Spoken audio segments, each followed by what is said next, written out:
Hi hello నమస్తే welcome to iDream. నేను మీ Madhuri. Young rebel star Prabhas నటించిన కల్కి ట్రైలర్ రిలీజ్ అందరికీ గూస్ బాంబ్స్ తెప్పిస్తుంది. ఓ కొత్త లోకంలో విహరిస్తున్న ఫీలింగ్ కలుగుతోందని ఫ్యాన్స్ థ్రిల్ అవుతున్నారు. ఇక ట్రైలర్ చూసిన దగ్గర నుంచి డైరెక్టర్ నాగశ్విన్ ఏం చెప్పాలనుకుంటున్నాడు, అసలు భైరవ ఏం చేయబోతున్నాడు, బిగ్ బీతో వేయించిన అశ్వత్థామ క్యారెక్టర్ ఏమిటి, గ్రేట్ యాక్టర్ కమల్ హాసన్ ఏం చేయబోతున్నాడు, అసలు ఈ కథ ఏమిటి అన్న ప్రశ్నలు సగటు ప్రేక్షకులను ఉక్కిరి బిక్కిరి చేస్తున్నాయి. ఇక ట్రైలర్ చూస్తే డైరెక్టర్ నాగశ్విన్ కల్కి స్టోరీని లార్జర్ దాన్ లైఫ్ అన్నట్లు ప్లాన్ చేసినట్లు కనిపిస్తుంది.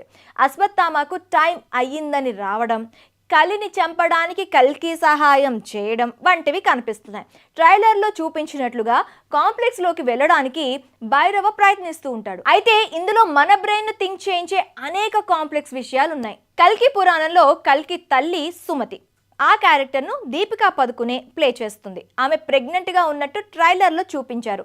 కాంప్లెక్స్లో ఏవో ప్రయోగాలతో మహిళలకు పిల్లలు పుట్టేలా చేస్తున్నట్టు తెలుస్తుంది. దీపిక అక్కడి నుంచి పారిపోయినట్టు, ఆమె కోసం వెతుకుతున్నట్టు చూపించారు. అయితే పిల్లలు పుట్టే అవకాశం లేని దీపికకు 150 days గర్భవతి అని తెలుస్తుంది. సో దీపికను పట్టుకోవడానికి భైరవ, ఆమెను కాపాడటానికి అశ్వత్థామ, ఇలా వీరిద్దరి మధ్య ఫైట్ కనిపిస్తుంది. అశ్వత్థామ ద్వాపర యుగానికి చెందిన వ్యక్తి కావడంతో అతడి హైట్ కూడా కనీసం 12 అడుగుల పైనే ఉన్నట్లు ట్రైలర్లో కనిపిస్తుంది. ట్రైలర్ను చూశాక ప్రేక్షకులకు కొన్ని డౌట్స్ వస్తాయి. అసలు కల్కి ఎవరన్నది $1 మిలియన్ ప్రశ్న.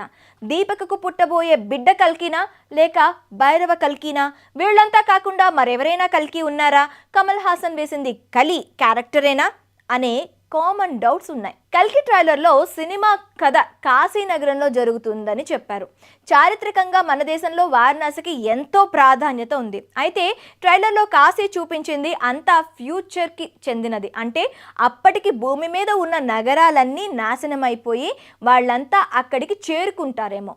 మరి వాళ్ళంతా ఎలా జీవిస్తూ ఉంటారు లాంటివి డీటెయిల్డ్గా చూపిస్తారో లేదో చూడాల్సిందే. కల్కి మరో మెయిన్ లొకేషన్ గా కాంప్లెక్స్ ను చూపించారు. అది రివర్స్ లో ఉన్న పిరమిడ్ లా ఉంటుంది. ముఖ్యంగా అది ఎక్కడి నుంచో వచ్చి ల్యాండ్ అయినట్టుగా చూపించారు. బహుశా ఇందులోనే విలన్ గ్యాంగ్ ఉంటారేమో మరి. ఇక భైరవ కోసం డిజైన్ చేసిన ఒరిజినల్ వెహికల్ బుజ్జి స్పెషల్ గా అట్రాక్షన్ గా మారనుంది. మొత్తానికి మరికొన్ని రోజుల్లో ట్రైలర్ చూసాక వచ్చిన డౌట్స్ అన్నిటికీ ఒక క్లారిటీ అయితే రాబోతుంది.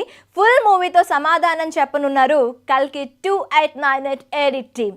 అప్పటి వరకు ఈ సస్పెన్స్ ని ఆడియన్స్ భరించాల్సిందే.